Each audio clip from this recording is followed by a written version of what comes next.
What is going on, everybody, and welcome back to the KellyCast. I'm your host, Dan Kelly.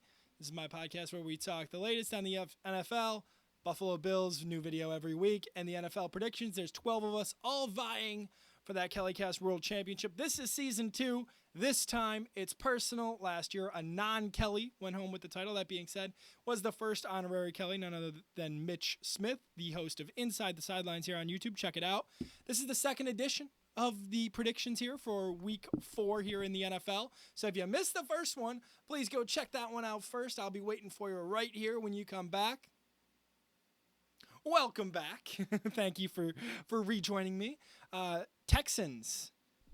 We talked about them in the last video. They lost to the Minnesota Vikings in pretty dramatic fashion. And now we are talking about the Vikings. This one a divisional contest, Vikings and Packers, NFC North. Now, I've been impressed by the Packers' ability to win games with the loss of Jordan Love. I mentioned it when Love went down with Malik Willis there in the building about, hey, if he can win you 1 or 2 games, you'll be fine. You'll be fine when Jordan Love comes back. And that's what he's done so far. So I'm wondering how Jordan Love's recovery is going. I haven't heard anything. And if Malik Willis is going to do the unthinkable here and maybe beat the Sam Darnold-led Vikings, who are seemingly one of the hottest teams in football. They beat the Niners. Now they beat the Texans. 4 touchdowns from Sam Darnold, 17 of 28. Aaron Jones goes for 100 yards. Justin Jefferson goes for 81 and a touchdown, leading tackler, former Miami Dolphin, Andrew Van Ginkel. A great game for Minnesota everywhere. Like, they just had a really good game plan. That was home. This one, they're going into Lambeau. We're going to have to see how they do. Of course, a rivalry game here. Malik Willis not throwing the ball a ton, 13 and 19 against Tennessee, 202 yards and a touchdown. Also the leading rusher for his team. He goes 6 for 73. Christian Watson, the leading receiver, was 67 yards. The most targeted was Jaden Reed, who had 4 receptions. And Isaiah McDuffie, a cornerback, leads the team in tackles. Jair Alexander with the pick 6, which obviously helped the score get to where it was, 30-14 in favor of the Green Bay Packers. This one's tough, man, because you look at what the Packers have done, again, with Malik Willis so far, with Aaron Jones, former Packer here in this game. I really like the Minnesota Vikings here, I think, more than the Green Bay Packers. But it's close, and I think it can go either way. With that, I'll toss up the rest of the KellyCast predictions right about now. We all know who Kevin's going for. We don't even have to look at the messages. I know, Kev, I know. But interested to see who's going to go Vikings, who's going to go Packers, who's going to be right, who's going to get the garbage can this week. Is that going to be Lance again? Sorry, buddy. This one's going to be fun, though. Green Bay, Minnesota, first time this season. Going to have to see what both of these teams have. Are these both playoff teams? Let me know down in the comments down below. I think both of these teams in the NFC could definitely be contenders for the playoffs. Let's move on to the Pittsburgh Steelers and Indianapolis Colts. Who had the Steelers at 3-0? Anybody? Anybody? Anybody? They're a fraudulent 3-0. The Steelers have a good defense, and it's going to keep them in games, and it's going to have them win those close ones. They beat the Chargers last week, and I will give them props for beating the Chargers because I think the Chargers are still a better team than them. But overall, I still have the same feelings on the Steelers this week as I did last week. I don't think their success is going to last very long. That being said, I love to see Justin Fields succeeding. I like when young guys get a chance to play, and especially after how things ended there in Chicago with the fans kind of turning on him and wanting Caleb, who has struggled, and we'll get into Caleb a little bit later. Looking at the Colts, they won last week as well, 21-16 over the Caleb Williams-led Bears. You see the records there, 1-2, 3-0. I'm surprised that that's how it is. Indianapolis hosting in this one. You got to ride the hot hand, right? I mean, let's take a look at how the Steelers did against the Chargers last week. Fields goes 25-32, 245, a touchdown and a pick. Najee Harris, 18 carries, 70 yards. Calvin Austin leads the team in receiving with 95 yards and a score. And Patrick Queen, the former Raven, leads the team in tackling.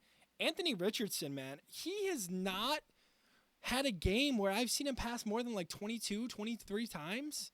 And I feel like if you're going to win in this league, you need to throw more than that. You don't need to throw the 50 times, like I mentioned in the first video talking about the Cowboys and Giants.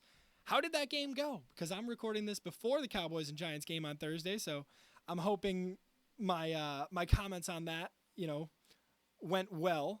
But Anthony Richardson, 10 of 20 last week, 167 yards, 2 interceptions.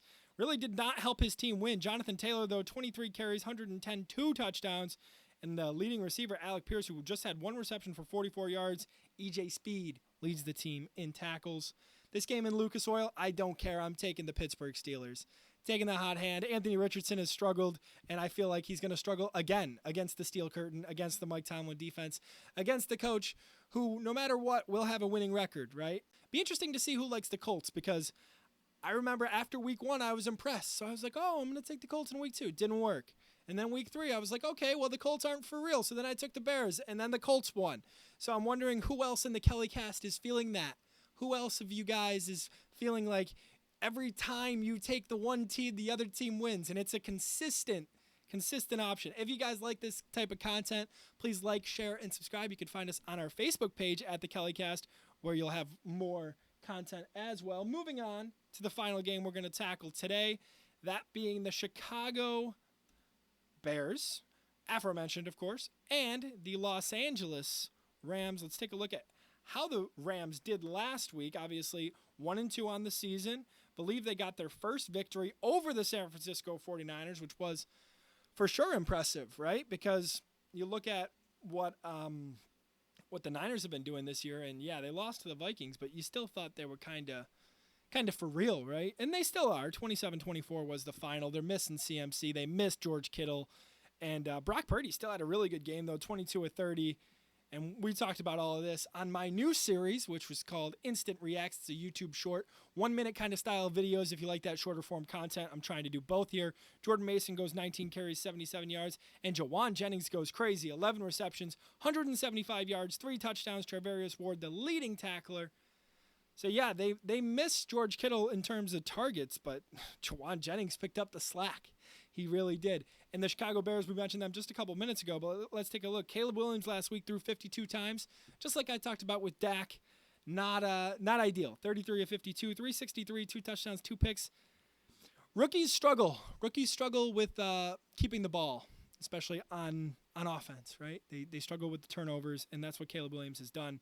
Johnson leads the team in rushing. He goes 8 carries for 30 yards. That's tough. DeAndre Swift does not get going.